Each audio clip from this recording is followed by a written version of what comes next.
No matter what you do, whether you're building a startup or creating your first piece of content, there is one thing that will always remain relevant. Either you control your attention or your attention controls you. Now, imagine this reality. The average entrepreneur today loses nearly 3 hours of productive time daily to digital distractions, switching tasks every 40 seconds. This is a modern reality that could have been different if people had known what I'm about to tell you. Deep focus is not a privilege for the gifted or the lucky. It is a skill. It is a strategy. It is discipline. And most importantly, it is a decision. In this video, we'll dive into the profound, inspiring, and transformative insights from the great Jim Rohn, drawing from lessons I cherished from our time together. I will share with you 7 proven principles that not only brought me clarity in chaotic times, but also gave me real power over my mind. Principles that work regardless of how fragmented your attention feels right now. And you know what? The best part comes at the end. Together we'll develop a personal, practical focus plan for you for the week. Yes, with specific actions you can start taking today. But right now, I want you to think about a simple question. Do you control your attention, or do the notifications on your screen control you? When I was younger, I thought the most important thing in life was to be busy. A full calendar, a flood of emails, back-to-back Zoom calls. That was the sign of success. And you know, many of us live that way. 40 tabs open in our browser, 40 projects at once, only to end up with 40% of what we were truly capable of. All of it in the hope of a successful exit or a viral hit.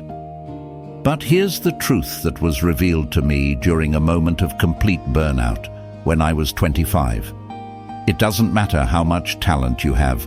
What matters is what you do with your attention. I remember my early days as an entrepreneur.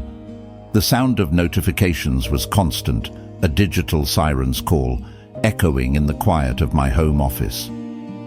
The blue light from the monitor felt like it was burning into my retinas long after midnight. My desk was littered with cold coffee cups. I was productive. I was hustling, but I was completely, attentionally bankrupt. I confessed this feeling of failure to a mentor, someone who had spent years absorbing the wisdom of great thinkers. He looked at my digital chaos and asked, "Have you ever saved even 10 minutes of every hour just for yourself, for deep, uninterrupted thought?" I answered, "No, I haven't. I'm too busy reacting." He just smiled and said, "That's where we'll start." That was the first principle. Learn to manage even a little bit of focus if you want to have more. I was 25 and I was attentionally broke, completely scattered with no real progress, no plan. But from the moment I started learning mental discipline, not from productivity hacks, but from philosophy, everything began to change. Jim Rohn always made it a point to remind us that we are the average of the 5 people we spend the most time with. I realized my 5 people were 5 distracting apps. That had to change, not immediately, but over time, because deep focus doesn't appear by accident. Deep focus is the result of the right habits and the right mindset. See the paradox? People believe productivity is about talent or finding the right hack. If only I had more energy, they say. If only I didn't have ADHD symptoms. But no, true mental clarity is a matter of decisions, a matter of discipline, a matter of long-term thinking. You can have a brilliant, world-changing idea and lose it in a week of distracted scrolling and shallow work. Or you can have a modest idea and build a legacy with consistent daily attention. I've met creators who were incredibly talented but had no freedom. Why? They lived beyond their attentional means. They never invested in deep knowledge. They chased every new shiny object, every trend, every platform. They built, brick by brick, on a foundation of notifications. And you can do the opposite. It doesn't matter how scattered you feel right now. What matters is the decision you make today. A young entrepreneur once told me, "I'm already 30.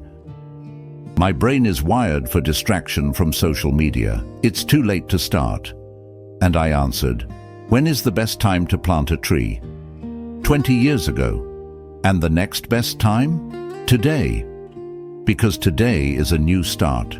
It's a chance. It's a moment of truth. And if you take responsibility for your focus today, you can change not only your professional future, but your inner state. From anxiety to confidence, from fragmentation to abundance, from uncertainty to wisdom. The 7 principles we'll explore next, they're not just tips from blogs. They're what I've lived, what I've seen in the lives of thousands of entrepreneurs. And each one starts with a simple, profound question. Are you the master of your attention or a guest in your own mind? Remember, technology is a servant, but a very dangerous master. Learn to manage it and it will serve you for life. Otherwise, you'll serve it day by day, notification by notification, and that's not the life for you. Right now, this is the moment to take out a notebook, because we're not just going to talk about deep focus. We're going to create an action strategy for you at the end of this video.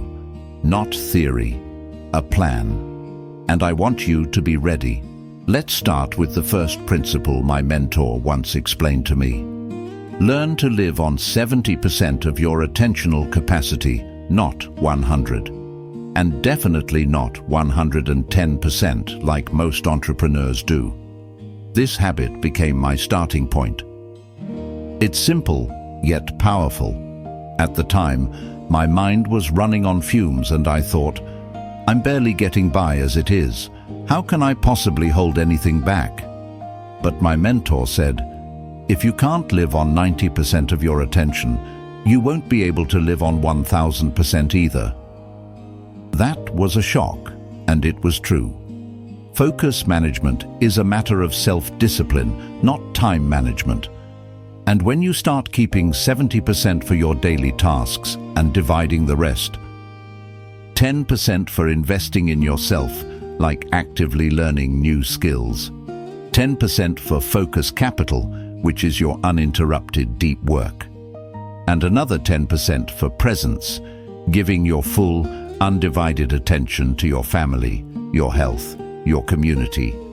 Because once you learn to give true presence, you open a channel to receive clarity. This is not just a productivity strategy, it's a life philosophy. The second principle, save and grow. Don't just protect your focus. Grow it. Attention needs to work for you. If it's not working, it's not focus. It's just waiting for the next distraction. And I've always said, it doesn't matter how much focus you have right now. What matters is how disciplined you are about protecting it. Because discipline is the bridge between goals and results. I remember once I lost an entire afternoon to a meaningless social media argument. It wasn't a big deal in the grand scheme, but it hit me so hard. The feeling of emptiness afterward, the wasted potential of those hours, that I told myself, enough. From now on, I manage my mind, not the other way around. And I started saving my best hours. Not when I had time left over, but as soon as the day began. Automatically, systematically. Because you know what's best about an automatic focus block. It's non-negotiable. You just do it. Like brushing your teeth, no discussion. And the third principle, study focus like your life depends on it, because it does. In school, they didn't teach us what cognitive load is.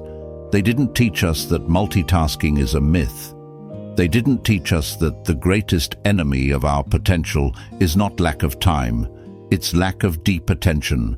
But you can learn at any age. Today, it doesn't matter if you're 30, 40, or 50. What matters is whether you're willing to learn. I started reading everything I could find about neuroscience, about flow states, about mindfulness, about how deep thinkers structure their days. Not to become a brain expert, but to stop being a victim of the algorithm. And I recommend the same to you. One new lesson per week, one new focus technique, one principle. These are simple things, but they change everything. As Jim Rohn inspired me by saying, formal education will make you a living, self-education will make you a fortune. In this new economy, the fortune is focus. One of the worst conditions is not poverty, it's attentional helplessness. That's where the power lies. You can take responsibility for your mental state right now. You can learn, you can change. And when you change, everything around you changes. Your decisions become sharper, your work wiser, your opportunities greater. Why? Because you no longer react, you lead. Ask yourself this: if every minute of your day were a worker, would you hire it or would you let it slack off? Get wasted on trivial notifications, impulsive clicks, mindless entertainment, or would you give it a task, a purpose, a plan? You see, your attention is like an army. It's either disciplined or it rebels, and you are the commander-in-chief. So the first 3 steps are simple but defining. Live on less attention than you have. Save and grow that attention. And learn something new about your mind every week. That's the path. That's the beginning of freedom. And one more thing, start today. Not on Monday. Not after the next big project. Today, grab a pen and write this down. What is your most productive hour? How much is 70% of your energy? How much is 10%? And then, take action. Because without action, there is no result. As I love to say, it's better to start small than not to start at all. The 4th principle, and this one is a game changer, is to plan your attention before the world demands it. I remember the moment I finally learned how to create a daily focus plan. And it wasn't some complicated 10-page schedule. It was a simple list: deep work, shallow work, rest, and most importantly, a purpose. Where will my best energy go? Because if you don't tell your attention where to go, the algorithm will find its own way to make it disappear. Mental freedom doesn't begin with a long vacation or a digital detox. It begins with a notebook, a pen, and a habit. Before a new day began, I would sit down and write, here's the one thing that matters, here's when I'll do it, and here's what I'm ignoring. It was my way of telling my mind, I'm in charge. Now you may ask, what if my schedule is unstable? I have client emergencies, fires to put out. The answer is simple: plan even for the unstable. Because, as was often said, a bad plan is better than no plan. An unstable schedule isn't an excuse. It's a call for even greater responsibility. Make a minimal projection, determine a deep work baseline, even if it's just 30 minutes, and work with it. And when more time appears, don't spend it right away on email. Make that surplus attention work for you. Everything that goes unplanned sinks into emotions. Think about it. How many times have you opened your phone just for a second and lost an hour? That's not a focused decision. That's an emotional reaction. But the moment you start planning, you start acting based on goals, not impulses. That is mental maturity. The 5th principle, and one of my favorites, is to create focus assets, not just manage your attention. Because attention by itself doesn't give freedom. It must be turned into something that works without you. My whole life, I've heard echoes of this idea. Don't work just with your attention. Make your attention work for you. And here's the big trap. Many think, well, I'm not a productivity guru. I don't have enough time to build systems. But an asset isn't always about complex software or automation. An asset is anything that brings you value or saves your focus over time. Your skills are an asset. A small, well-trained team is an asset.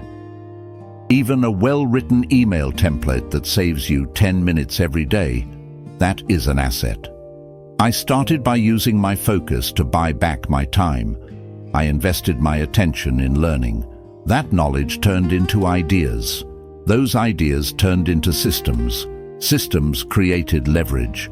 Leverage became free time, and that free time back into deep focus.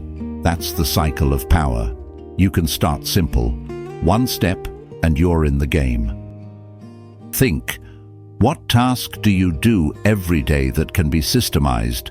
What do you know? What do you own? Who needs your experience, packaged in a way that doesn't consume your every waking hour? How can you create an additional stream of impact without an additional stream of distraction? See, as an entrepreneur, you have one advantage: experience. And if you structure that experience, it becomes an asset. Now, one of my favorite quotes: successful people look for opportunities, unsuccessful people look for excuses. And I know that may sound harsh, but it's the truth. While someone says, "I'm too distracted to build a system," another opens a simple document and writes down a process. While one spends 50 minutes scrolling, another invests those 50 minutes in a course that changes their mindset and saves them thousands of hours. The difference isn't in talent. The difference is in mindset. And one more thing, don't be afraid to waste time building a system that fails. Many people fear investing focus because there's risk. But remember, the biggest risk is doing nothing. The algorithms get smarter, life gets more demanding, and if your focus isn't growing, you're actually losing. So smart risk is not a problem, it's a required part of growth. So what do we have so far? We're not just managing focus anymore, we're planning it. We're not just cutting distractions. We're creating assets. We're not waiting for clarity. We're building our mental foundation. And that's the path to true stability. Look at your situation. Think, what among what you already do could become an asset? Maybe you have a unique process. It could generate leverage. Maybe you have time, and you could teach others what you know. Don't limit yourself to traditional paths. Focus is creativity, it's strategy. And it's the constant question, how can I turn my time and knowledge into lasting value? Remember, it's not about how much attention you have right now, it's about what you do with it. The sixth principle, and it transforms not just your work, but your relationship with yourself, is keeping personal focus records. Let me tell you plainly, if you don't track your attention, you're not in control of your life. Period. There was a time I lived by feel. It seemed like I was productive as long as I could check off a few small items from my list. But that's not a focused decision, it's a blind reaction.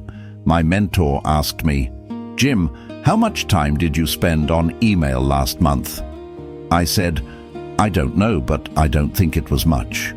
He smiled and said, "Show me the numbers." And that's when I realized, I think means I don't know, and I don't know means I'm not in control. Since then, I started tracking everything. First in a notebook, then with simple timers, later in a simple app. And something changed, not in the time, in me. I started seeing where my unnoticed focus leaks were going. I saw how much I actually worked and how much I just scrolled. I saw how much time I spent on things that didn't matter. And most importantly, I felt in control again. And from control comes peace. Tracking is your mental consciousness. It's a mirror you may not always enjoy looking into, but in it lies the truth. And that truth makes you stronger. So my advice to you is, grab a notebook or open a focus app and start today. Track. How much time was deep work this month? How much was shallow? Where? What's left? And most importantly, what does that tell you about your habits? Because your attention doesn't lie. It clearly shows what you truly value. You might say, deep work is important, but if your records show 0 hours spent on it and 30 hours on social media, the reality is different. That's why tracking isn't just about controlling distractions. It's about being conscious of your life. But let's move on. The final, 7th principle, the deepest one, is to think in terms of legacy. Instead of asking, how much will I accomplish? Ask yourself a different question. What will I leave behind? Mental clarity isn't just about a productive career. It's about the mark you leave. What kind of attention culture are you passing on to your children or your team? What philosophy of presence do your colleagues see in you? What habits of deep thinking, listening, and responsibility will they inherit? Or not? I know many people think, I don't have much to leave behind, but you don't have to leave just a finished project. You can leave a system, an example, a principle. If your kids know you always put your phone away at dinner, if your team knows you listen deeply in meetings, if they saw you value deep work over shallow urgency, they've already inherited something powerful, and that legacy will last longer than any product. I remember a story of a great designer. He didn't have a large company, but he had journals, decades worth. He tracked his ideas, his processes, his moments of flow. And when his students saw this, they saw a system. They saw that their mentor wasn't just talented, but a thinker, a planner, a true craftsman, and that legacy changed their lives. Think big, not just how do I get through this week, but how do I build a philosophy that will outlive me? As Jim Rohn's wisdom taught me, success isn't just what you get, it's who you become.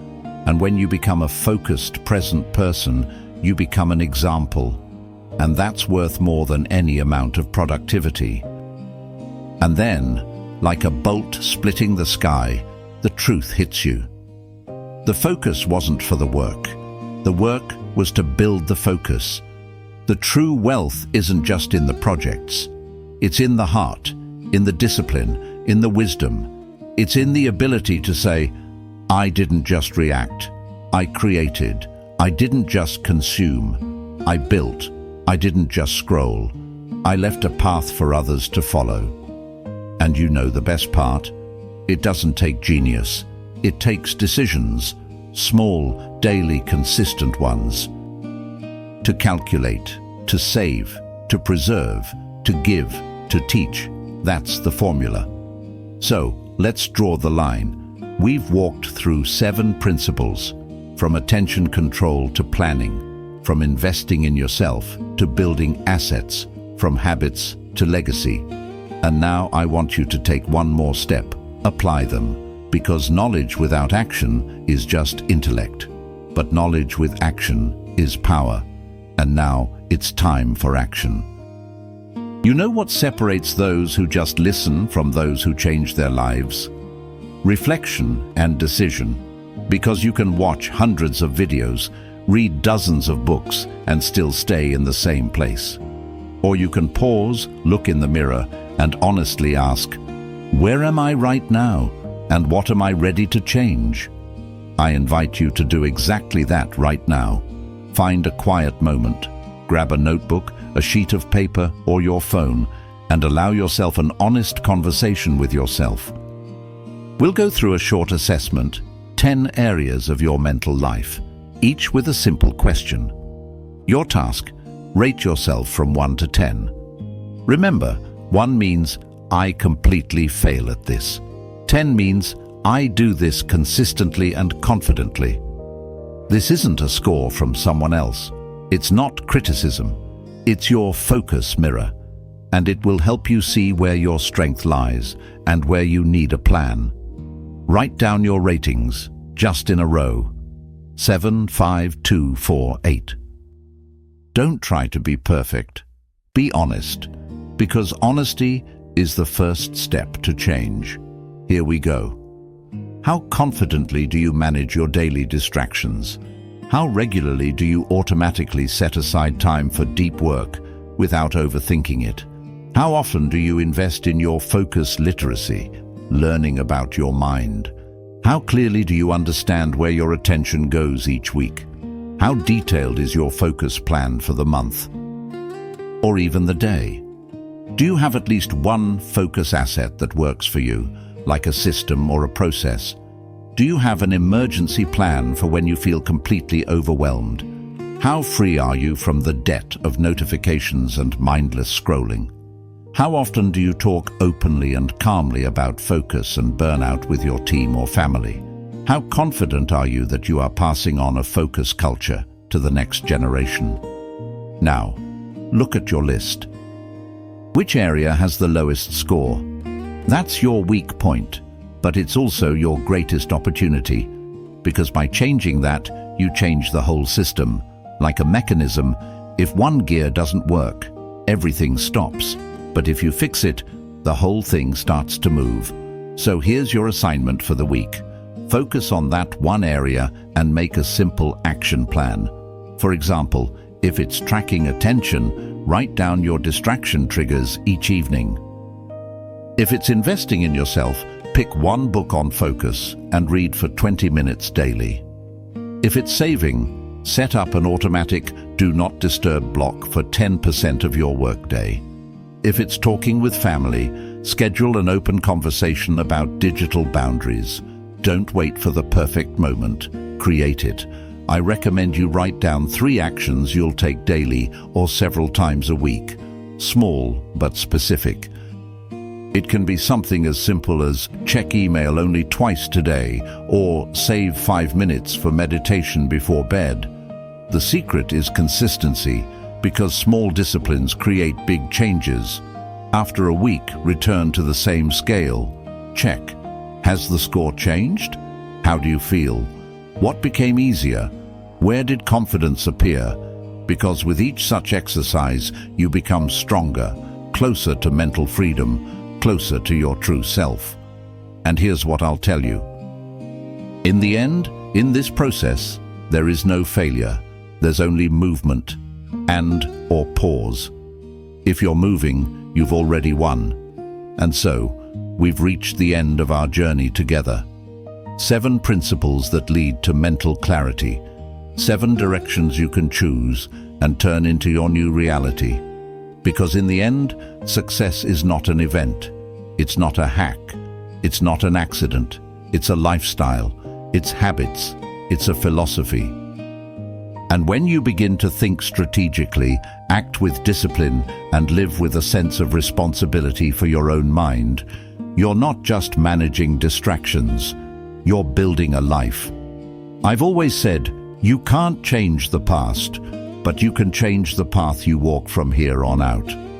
And you can do that from any point, at any age, with any beginning. All it takes is a decision. Now I want to ask you for one simple thing. If this video was helpful to you, if even one idea made you pause, reflect and feel empowered, share it. Click like. It might seem like a small thing, but it means we're heading in the right direction.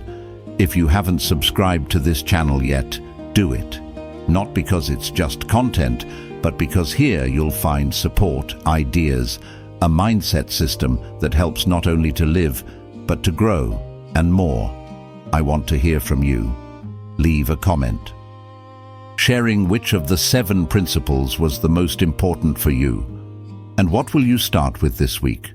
Your words might be the spark someone else needs, because as you now know, knowledge blossoms through action and through dialogue. Friends, the world is changing. The technology is changing, but some things remain constant. Discipline, wisdom, responsibility. And if you have these qualities, you have the power to create any mental future you desire. I believe that. And I believe in you. Remember, you are the architect. Your thoughts, the blueprint, your actions, the tools, your life, the project. And every day is a chance to lay down another solid brick. So be bold, be consistent, be someone who doesn't just survive in the world of distraction, but leads it with dignity, intelligence, and inspiration. And I'll see you in the next video. We have more work ahead, and even more victories to come.